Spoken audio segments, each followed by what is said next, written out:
আসসালামু আলাইকুম দর্শক, শুভেচ্ছা নিন। আপনাদের সবাইকে স্বাগত জানাচ্ছি আমি কনক সারোয়ার আজকের অনুষ্ঠানে। দর্শক, আপনারা জানেন মজলুম সাংবাদিক, সম্পাদক, লেখক মাহমুদুর রহমান তিনি বাংলাদেশে গেছেন কয়েকদিন আগে। তার মায়ের অসুস্থতার কারণে বাংলাদেশে গেছেন এবং বাংলাদেশে যাওয়ার পরে তিনি তার মামলায় আত্মসমর্পণ করলে তাকে জেলে পাঠানো হয়। তিনি বর্তমানে কারাবন্দী অবস্থায় আছেন, জেলে আছেন। তো এই বিষয়টি নিয়ে একজন মানুষ যিনি দীর্ঘ ৫ বছর জেল খেটেছেন, ৩৯ দিন রিমান্ডে ছিলেন, ভুয়া মিথ্যা মামলা, এটি সবাই জানে।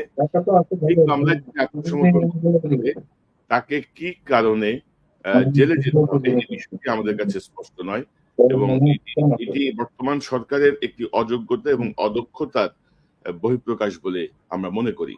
তো যার জন্য আমরা এই প্রতিবাদের আয়োজন করেছি। আমরা গতকালও একটি অনুষ্ঠান করেছি, আজকেও করছি এবং মাহমুদ ভাই জেল থেকে বের হওয়ার আগ পর্যন্ত আমাদের প্রতিদিন আমরা অন্তত আধা ঘন্টা করে হলেও এই বিষয়ে প্রতিবাদ অব্যাহত রাখবো অনলাইনে। এবং আপনারা যারা আমাদের সঙ্গে যোগ দিতে চান দয়া করে আমাকে ইমেল করতে পারেন konoksarowarnews@gmail.com। আমি আপনাদেরকে সংযুক্ত করব আমার সাথে।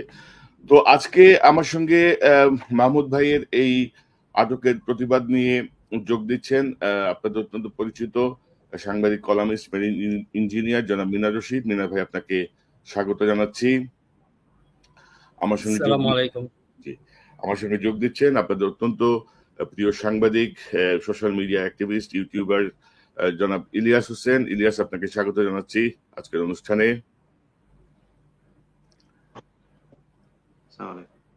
দর্শক, আমার সঙ্গে যোগ দিচ্ছেন আন্দোলনের এই গণবিপ্লবের যে ছাত্র বিপ্লব তার অন্যতম সমন্বয়ক জনাব হাসনাত আব্দুল্লাহ। হাসান ভাই, আপনাকে স্বাগত জানাচ্ছি। বিশেষভাবে আপনাকে ধন্যবাদ জানাচ্ছি আপনি আপনার ব্যস্ততার মধ্যে সময় বের করে সময় দেওয়ার জন্য। আপনাকে অসংখ্য ধন্যবাদ। ওয়ালাইকুম আসসালাম। দর্শক, আমার সঙ্গে যোগ দিচ্ছেন বাংলাদেশ থেকে সাংবাদিক মাসুম মাহবুব। মাসুম মাহবুব, আপনাকে স্বাগত জানাচ্ছি। সবাইকে শুভেচ্ছা, আপনাদেরও শুভেচ্ছা। আমার সঙ্গে যোগ দিচ্ছেন বাংলাদেশ থেকে আরেক সাংবাদিক আতাউর রহমান কাবুল। কাবুল, আপনাকে স্বাগত জানাচ্ছি। আপনি দীর্ঘদিন আমার দেশে কাজ করেছেন মাহমুদ ভাইয়ের সাথে। তো আপনার কাছ থেকে আমরা হয়তো অনেক কিছু জানতে পারবো। আপনাকে ধন্যবাদ যোগ দেওয়ার জন্য। জি, আজকের অনুষ্ঠানে সবাইকে অনেক ধন্যবাদ আমাকে এখানে যুক্ত করার জন্য। আসসালামু আলাইকুম। এবং দর্শক, আমার সঙ্গে যোগ দিচ্ছেন ডাক্তার সাখাওয়াত হোসেন সায়ন্ত, আপনাদের আরেক প্রিয় মুখ, পরিচিত মুখ, বিশিষ্ট রাজনৈতিক বিশ্লেষক এবং লেখক ডক্টর সাখাওয়াত হোসেন সায়ন্ত। সায়ন্ত ভাই, আপনাকে স্বাগত। জি, আসসালামু আলাইকুম। তো দর্শক, আমরা এই মাহমুদ ভাইয়ের এই প্রতিবাদের বিষয়টি নিয়ে আমরা প্রথমেই আলোচনা শুরু করতে চাই। প্রথমে আমরা শুনতে চাই ইলিয়াস আপনার কাছ থেকে, এই যে ধরেন মাহমুদ ভাই আমাদের সঙ্গে গত রবিবারেও কিন্তু আমাদের সাথে অনুষ্ঠানে ছিল। এই ডে বিফোর ইয়েস্টারডে উনি বাংলাদেশের জেলখানায়। তো আপনার পর্যবেক্ষণ থেকে আপনি কি মনে করছেন?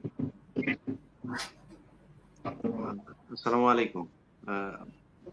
আমাদের সাথে ডক্টর শান্তনু ভাই এবং শান্ত ভাই এবং বিশেষ করে হাসনাত আব্দুল্লাহ ভাই, দুইজনকে আমি আমার এখানে অনেক রাতে ফোন দিয়ে তারপরে খুব শর্ট নোটিসে ওনাদের কাছে সময় চেয়েছিলাম।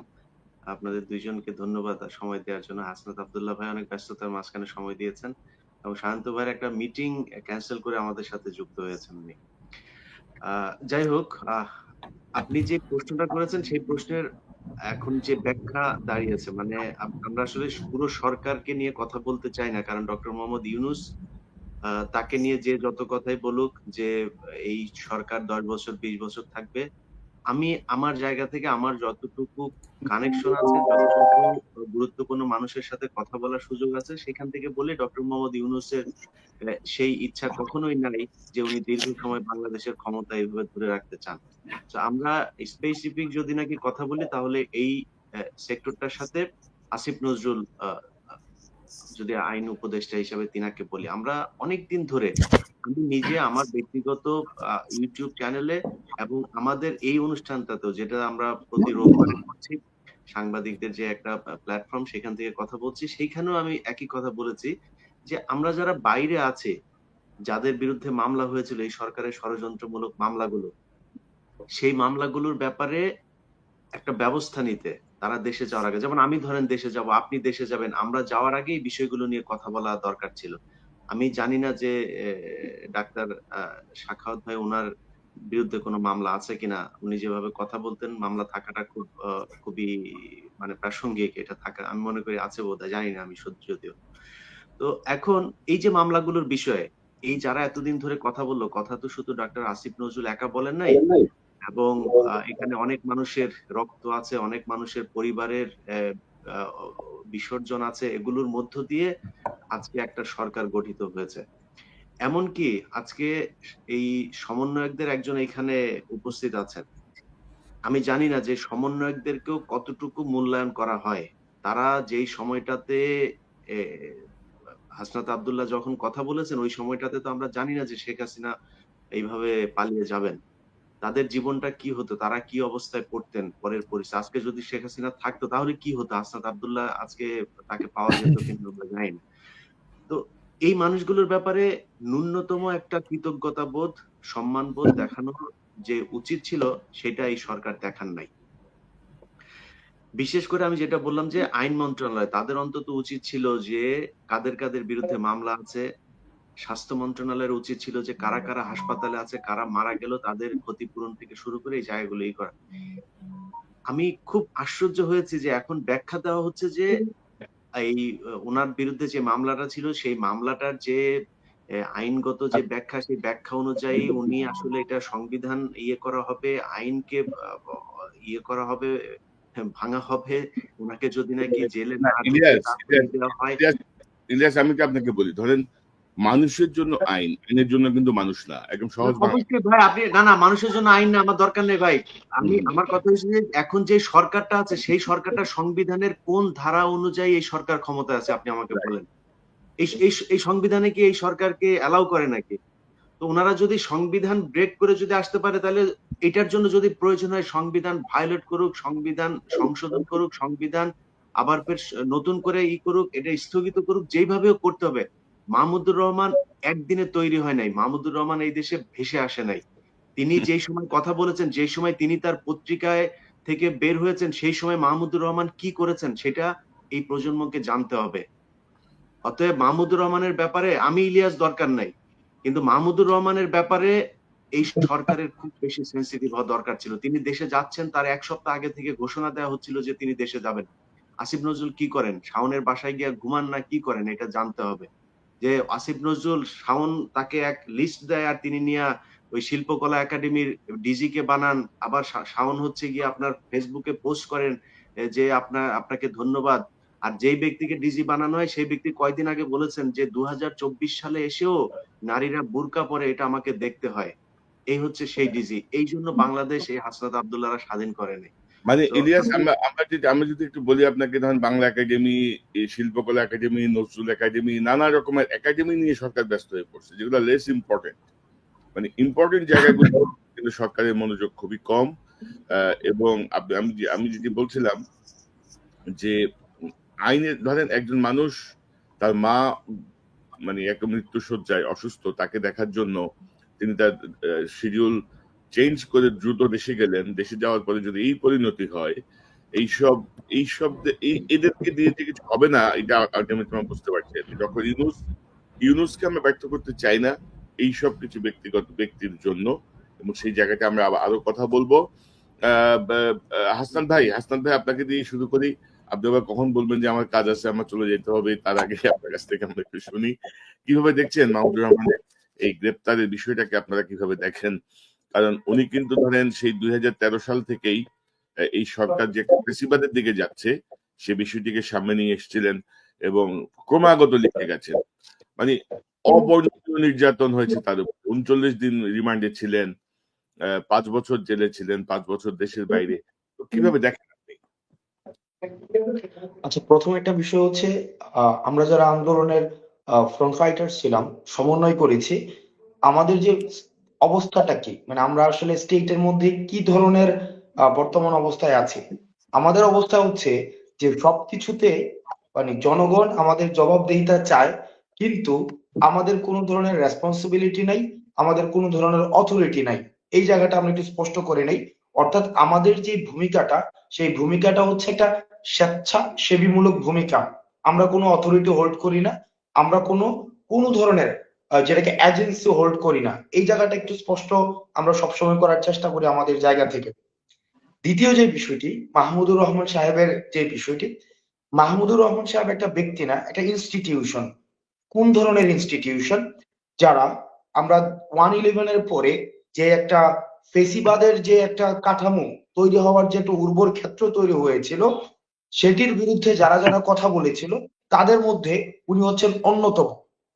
এখন এই ফেসিবাদ বিরোধী যারা কথা বলেছে, এই 24 পরবর্তী ছাত্র নাগরিকের যে অভ্যুত্থানটি হয়েছে, এই অভ্যুত্থান পরবর্তী সময়ে এই ফেসিবাদের সাথে আপোষ না করে যারা তাদের এগেইনস্টে কথা বলেছে, আমরা আমাদের জায়গা থেকে সবসময় আমরা সেটি চেয়েছি যে তাদেরকে যেন এই 24 পরবর্তী সময়ে কোনো ধরনের এই আমাদের ফেসিস্ট সরকার যে ধরনের কালো আইনের মধ্য দিয়ে তাদেরকে হচ্ছে জেলে বন্দি করে রেখেছে, সেই আইনগুলো যেন আর বলবৎ না থাকে, বরং তাদেরকে যেন 24 পরবর্তী সময়ে যে আমাদের নতুন বাংলাদেশ বিনির্মাণের আমি কথা বলছি।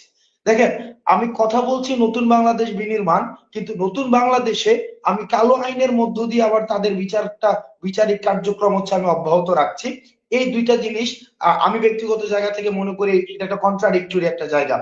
এখন এই নতুন বাংলাদেশের বাস্তবতায় এই পুরনো বাংলাদেশের ফেসিবাদী কাঠামোতে গড়ে ওঠা যে ধরনের কালো আইনগুলো ছিল, যেটির মধ্য দিয়ে মাহমুদুর রহমান সাহেবদের মতো অন্যান্য আরো যারা এই কালো আইনের মধ্য দিয়ে হচ্ছে বিচারিক কার্যক্রমের মধ্যে রয়েছে, আমরা চাই আমাদের জায়গা থেকে এই 24 পরবর্তী বাংলাদেশে সেগুলোর দ্রুততম সমাধান হোক।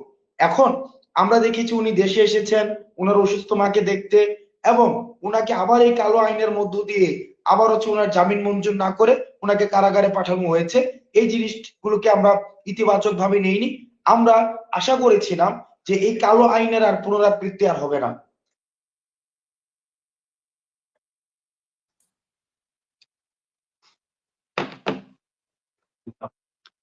আমরা শুনতে পাচ্ছি আপনাকে।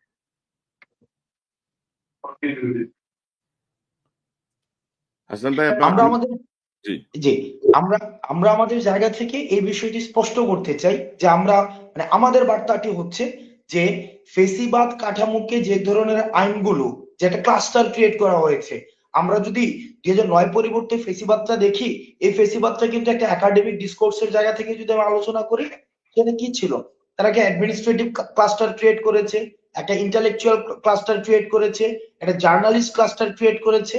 এই যে জার্নালিস্টদের মধ্যে কিন্তু একটা পক্ষ ছিল যারা এই ফেসিবাদকে সবসময় হচ্ছে ইন্ধন জুগিয়ে গিয়েছে। আপনি যদি গণভবনে যে প্রশ্ন উত্তর পর্বগুলো থাকতো, সেগুলোকে যদি আপনারা খুব মনোযোগ দিয়ে আপনারা দেখেন, এই প্রশ্ন উত্তর পর্বগুলোর প্রত্যেকটা প্রশ্নের একটা বিনিময় মূল্য থাকতো।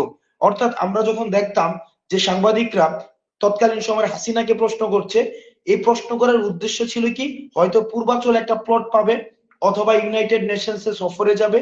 অর্থাৎ এই যে উদ্দেশ্য প্রণোদিত ভাবে একটা জার্নালিস্ট ক্লাস ক্রিয়েট হয়েছিল, যারাও কিন্তু ফেসিবাদকে ইন্ধন জুগিয়েছে।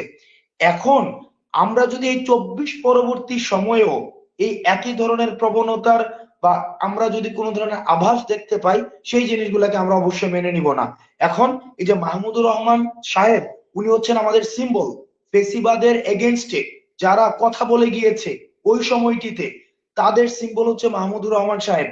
এখন উনি যদি এখন জেলে থাকেন, তার মানে আমরা এখনো পর্যন্ত ফেসিবাদ মুক্ত যে একটি বাংলাদেশ, একটা 24 পরবর্তী নতুন বাংলাদেশ বিনির্মাণের কথাগুলো আমরা বলছি, তাত্ত্বিক কথাগুলো বলছি, সেগুলোর কিন্তু আর ব্যবহারিক ভিত্তিটা আমাদের থাকে না। সেজন্য আমাদের যে আইন উপদেষ্টা রয়েছেন আসিফ নজরুল সাহেব, আমরা প্রত্যাশা করেছিলাম এই বিষয়ে ইতিবাচক এবং দ্রুততম পদক্ষেপ নেবেন, কিন্তু উনি সেটি হয়তো উনি নেননি। এখন আমরা প্রত্যাশা করব সামনে খুব দ্রুততম সময়ে মাহমুদুর রহমান সাহেব সহ আরো যারা এই ফেসিবাদ বিরোধী একদম পুরো 2009 সাল পরবর্তী সময় থেকে কনস্ট্যান্টলি যারা কথা বলে গিয়েছেন, তাদের বিষয়ে আইনগত যে সুরাহাটি রয়েছে সেটি দ্রুততম তারা পদক্ষেপ নেবেন। জি তবে হাসনান ভাই, আপনি যেটি প্রথমে শুরু করলেন যে আপনি স্বেচ্ছাসেবী, আপনাদের কোনো তেমন কোনো ভূমিকা নাই, এটি আমরা প্রত্যাশা করি না, এটি আমরা চাই না। কারণ আপনারা যারা জীবন বাজি রেখে যে তেমন কোনো ভূমিকা না, আমি বলেছি লিগ্যাল এন্ডোর্সমেন্ট। অর্থাৎ না, আমি কি যেমন আমাদের কথা উঠেছে যে আমরা নাকি এসপি এবং ডিসি বিভিন্ন জায়গায় আমরা দেখছি যে আমরা এসপি এবং ডিসি পর্যন্ত আমরা নিয়োগ দিয়েছি, তাদের পদ বদলি এই জিনিসগুলো আমরা করছি। এখন দেখেন এগুলো সিম্পল এলিগেশনস, আমরা কি এই ক্ষমতাটা রাখি কিনা বা আমাদের এই ধরনের আইনগত অধিকার আছে কিনা, আমাদের কি স্টেট আমাদের কি অধিকারটা দিয়েছে কিনা যে আমরা একজন এসপি বা একজন ডিসি কে পদায়ন করা বা বদলি করা এই জিনিসগুলো আমরা করতে পারি কিনা, এই কাজগুলো এগুলো আমাদের না, এগুলো আমাদের প্রশ্নই আসে না। না, এগুলো ধরেন অনেক ধরনের প্রচারণা থাকে, অপপ্রচার থাকে, আর বিশেষ করে আপনি তো জানেন যে আওয়ামী ফ্যাসিবাদীদের মানে এক চুলো কিন্তু কেউ কোথাও থেকে নড়ে নাই, তারা তাদের জায়গায় বহাল, মিডিয়াও তাদের নিয়ন্ত্রণে ইনফ্যাক্ট বলা চলে। সো নানা রকমের অপপ্রচারের শিকার আপনারা হবেন, এটা অস্বাভাবিক কিছু না। আমি যেটা বলতে চাচ্ছি যে আপনাদের যে স্টেক আপনারা সেটি আরো স্ট্রংলি নেন, না হলে কিন্তু বিপ্লবের যে সরকার, এত রক্তপাত, এত জীবন, এগুলো ব্যাহত হবে। আমি আবারও আসবো হাসনাত ভাই আপনার কাছে। সাখাওয়াত হোসেন সায়ন্ত, আপনি একটি মিটিং থেকে বের হয়ে এসেছেন আমি জানি, আপনার কাছ থেকে একটু জানতে চাই মাহমুদুর রহমানের এই যে তাকে জেলে পাঠানো, তার প্রতি এই যে অশ্রদ্ধা, একটি বিপ্লবী সরকার বলি আমরা, বা এত রক্তপাতের পরে যে সরকার, সেই সরকারের যে ফ্যাসিবাদী আচরণ বলবো, যে মানবিকতার জায়গাটা নাই। আপনি আইনের দোহাই দিচ্ছেন, আপনি আইন মারাচ্ছেন। আমি গতকাল বলতেছিলাম যে আপনি কিসের আইন মারান আমাদের সাথে, তাই না? মানুষ আগে, তারপরে আইন। আর এটা তো কিসের মামলা? এটা জয়ের মামলা, যে মামলায় ওই সিএমএম তাকে গাড়ি থেকে রিসিভ করছে, 10 জন কোর্টের সকল বিচারক যে তাকে গাড়িতে বিদায় দিয়ে আসছে, সেই তার মামলা। সায়ন্ত ভাই আপনার কাছ থেকে শুনি। জি, আপনাকে ধন্যবাদ। এবং এখানে আলোচনায় যারা আছেন এর মধ্যে মিনার রশিদ ভাই, ইলিয়াস হোসেন এবং কাবুল ভাই, এরা আমার পূর্ব পরিচিত। আর দুজন সমন্বয়ক যারা আছেন, এদের সঙ্গে আমার ব্যক্তিগতভাবে পরিচয় না থাকলেও এই সময়ের কারণে স্ক্রিনে দেখা পরিচিত মুখ, সবার জন্য শুভেচ্ছা রইল। দেখেন, বাংলাদেশে প্রতিবাদ একদম সৎভাবে সাহস নিয়ে প্রতিবাদের যে প্রতীক, সেটা নিঃসন্দেহে মাহমুদুর রহমান অনন্য। মাহমুদুর রহমান সম্পাদক হিসেবেও সাহসী সম্পাদক ছিলেন, তিনি লেখক হিসেবে, কলামিস্ট হিসেবে সাহসী লেখক, বক্তা হিসেবে সাহসী, এবং এই যে তার বিরুদ্ধে যেসব মামলা এবং যেসব হয়রানি হয়েছে, বিন্দুমাত্র আপোষ করেননি। এরকম একজন আপোষহীন, এরকম একজন মানুষ যে সাহস নিয়ে ফ্যাসিবাদের বিরুদ্ধে লড়ে যেতে পারে, সে অনেকের জন্য ইন্সপিরেশন। সেই রকম একজন মানুষ তিনি আসলেন। এবং যে মামলা যেটা বলছিলেন, যেটা শুরুতে ইলিয়াস ভাই বলছিল যে সরকার আইনের দোহাই দিচ্ছে, সংবিধানের দোহাই দিচ্ছে, সেই সরকারটি কিন্তু প্রতিষ্ঠিত হয়েছে একটি বিপ্লবের মাধ্যমে। বিপ্লব না বললেও আমরা অ্যাটলিস্ট গণ অভ্যুত্থান তো অবশ্যই বলবো, যে ছাত্র জনতা এবং 16 বছর ধরে ফ্যাসিবাদ বিরোধী আন্দোলনে অসংখ্য জানমালের ক্ষতির শিকার হয়ে রাজনৈতিক দলগুলো যে ভূমিকা নিয়েছে, তার ফসল হিসেবে সর্বশেষ ছাত্রদের নেতৃত্বে যে বিজয় এসেছে, তার ফসল এই সরকার। এই সব বাংলাদেশের সংবিধানে তো অন্তর্বর্তীকালীন সরকার বলতে এরকম বিশেষ কোনো ব্যবস্থা নেই। 3 মাসের যে তত্ত্বাবধায়ক সরকারটি ছিল নির্বাচনকালীন, সেটিও কিন্তু সংবিধান থেকে বিলোপ করা হয়েছে। যেভাবেই করুক, অন্যায় ভাবে করুক, কিন্তু করেছে। তো এই মুহূর্তে সংবিধানে যেহেতু অন্তর্বর্তীকালীন সরকার বলতে কিছু নেই, ফলে এই সরকারের যে কনসেপ্ট, সেটা ওই অর্থে সাংবিধানিক নয়। কিন্তু এটা বৈধ সরকার। বৈধ কেন? জন আকাঙ্ক্ষাকে ধারণ করে এদেশের ছাত্র ফ্যাসিবাদ বিরোধী শক্তির বাইরে সমস্ত শক্তির চাওয়া এবং আন্দোলনের এবং রক্তের ফসল হচ্ছে এই সরকার। সেই হিসেবে তারা বৈধ। এখন সেই বৈধ সরকারটি যারা অবৈধভাবে আগে থেকে যাদের জেল জুলুম দিয়েছে, তাদেরকে যদি আবার আইনের দোহাই দিয়ে এভাবে আটকে রাখে, সেটি সেলফ কন্ট্রাডিকশন। অবশ্যই তাদের এটা একটা কন্ট্রাডিকশন। মাহমুদুর রহমান, শফিক রেহমান, এদের বিরুদ্ধে যে মামলাটি, জয় অপহরণ হত্যা প্রচেষ্টা মামলা, সেটা যে সর্বৈব মিথ্যা একটা মামলা, সেটা একটা শিশুও বুঝে। শুরু থেকে যেহেতু এই মামলার বিষয়ে আমরা প্রতিবাদ করে এসেছি, কথা বলেছি, লিখেছি, সুতরাং এই মামলার বিষয়ে আমরা ভালো জানি যে এটা শফিক রেহমান, এখন 90 বছর তার বয়স, 84 বছর বয়সে তাকে জেল খাটানো হয়েছে। মাহমুদুর রহমান, শফিক রেহমানের মতো মানুষ কোন হত্যা প্রচেষ্টা বা অপহরণে যুক্ত হওয়ার মানুষ যে নন, এটা সবাই জানে। তবে হ্যাঁ, তারা শেখ হাসিনা এবং তার ছেলের যে দুর্নীতি অপকর্ম, তাদের যে মাফিয়াতন্ত্র, তার বিরুদ্ধে তারা সোচ্চার ছিলেন। এখন সেই সোচ্চার থাকাটা যদি প্রতিষ্ঠিত হয় তাহলে সেটা শেখ হাসিনা এবং তার পুত্র জয়ের রাজনৈতিক হত্যা হতো। সুতরাং সেই বিবেচনায় তারা এটাকে জয় হত্যা প্রচেষ্টা বলতেই পারেন, কিন্তু এটা যেই অর্থে অপহরণ এবং হত্যা প্রচেষ্টা বলা হয়েছে তার ধারে কাছেও না। সেই রকম একটা মিথ্যা মামলায় সাজা দিয়ে মাহমুদুর রহমানকে, শফিক রেহমানকে জেল খাটানো যা করা হয়েছে এটা ভাষায় প্রকাশের যোগ্য নয়। এমন অনমানবিকতা বাংলাদেশে খুব কম হয়েছে, অনেক হয়েছে। রাজনীতিবিদ, সুশীল সমাজ সহ এমন কোন সেক্টর নেই যাদেরকে হয়রানি, হামলা মামলা, গুম খুনের মধ্যে ফেলেনি সে, কিন্তু এই দুজন মানুষের প্রতি যে অবিচার করা হয়েছে সেটার মাত্রা একটু ভিন্ন। সেই বিবেচনায় মাহমুদুর রহমান যেহেতু তিনি কোনো এখানে মার্জনা চান নাই, যেহেতু তিনি কোনো এখানে মামলা স্থগিত করার আবেদন করেন নাই, তিনি তার স্টাইলে স্ট্রেইট ফরওয়ার্ড ভাবে চলেছেন যে একটা ভিত্তিহীন মিথ্যা মামলা, আমি সেখানে কোন রকম আত্মসমর্পণ বা কোন রকম কিছু চাওয়ার দিকে আমি যাব না। তিনি আদালতে গেছেন, আদালতের দায়িত্ব ছিল যেহেতু মিথ্যা মামলা এবং যেহেতু এই বিশেষ একটি সরকার ক্ষমতায়, তাকে অন্তত জেলে না নিয়ে জামিন দিয়ে তাকে যদি বলতেন যে ঠিক আছে আপনি আইনি প্রক্রিয়া অনুসরণ করে মামলার পরবর্তী ধাপ অতিক্রম করেন, যেটা অন্যদের বেলায় করেছে, কিন্তু আপনাকে বিশেষ বিবেচনায় এই রাষ্ট্রের পক্ষ থেকে সম্মান দেখে জামিন দেওয়া হতো, সেটা হতো ন্যায় বিচারের কিছুটা কাছাকাছি।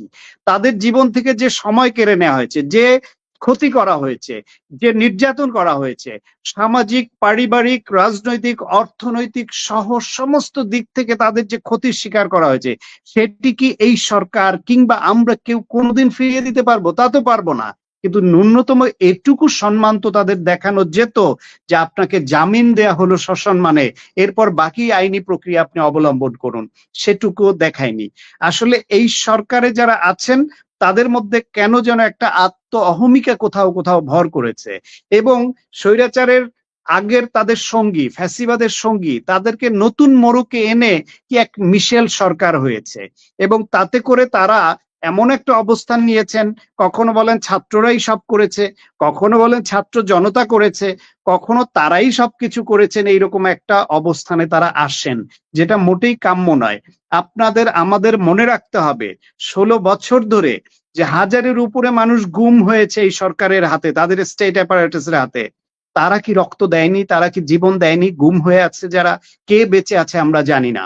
এইখানে যে এই যে 6-7 হাজারের বেশি মানুষকে যে এক্সট্রা জুডিশিয়াল কিলিং বা নির্বিচারে বিনা বিচারে হত্যা করা হয়েছে, এই যে এক একজন রাজনৈতিক নেতার নামে 300, 400, 500 মামলা, আদালতের বারান্দায় ঘুরতে ঘুরতে তাদের জীবন চলে গেছে, এই যে এত রকমের ক্ষতির শিকার, তারা এই যে নির্বাচন বয়কট করে আন্দোলনটা চালিয়ে গেছে, তাদের কিন্তু দীর্ঘদিনের আত্মত্যাগের ফসল।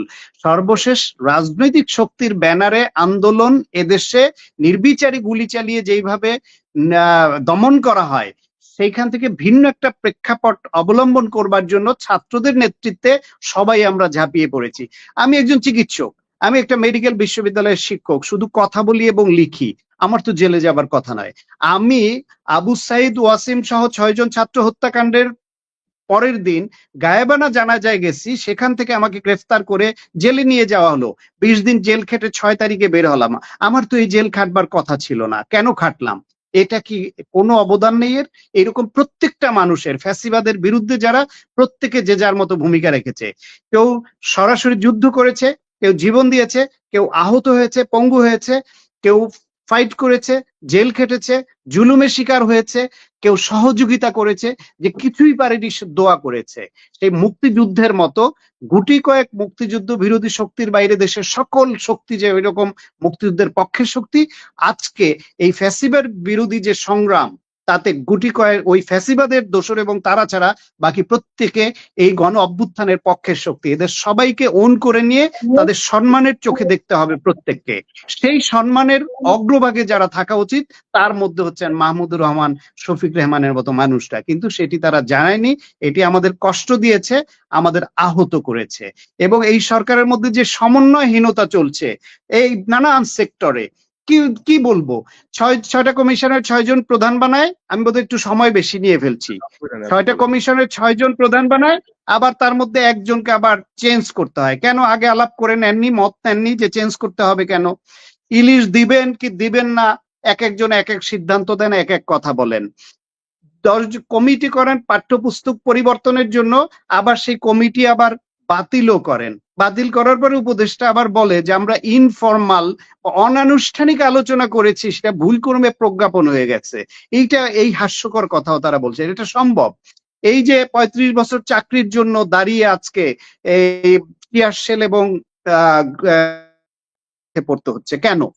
এটা অন্যায্য দাবি। তাহলে আগে এত বড় বড় মুভমেন্ট আলোচনা করে আপনারা সমাধান করলেন, এইটা কেন পারছেন না? এরকম নানান ক্ষেত্রে ডিসি নিয়োগ দেয়, সারা দেশে 59 ডিসি দেয়, তার মধ্যে দেখা যায় 56 জন আওয়ামী লীগের ফিট লিস্টেড ডিসি। কেন এই অবস্থা হবে?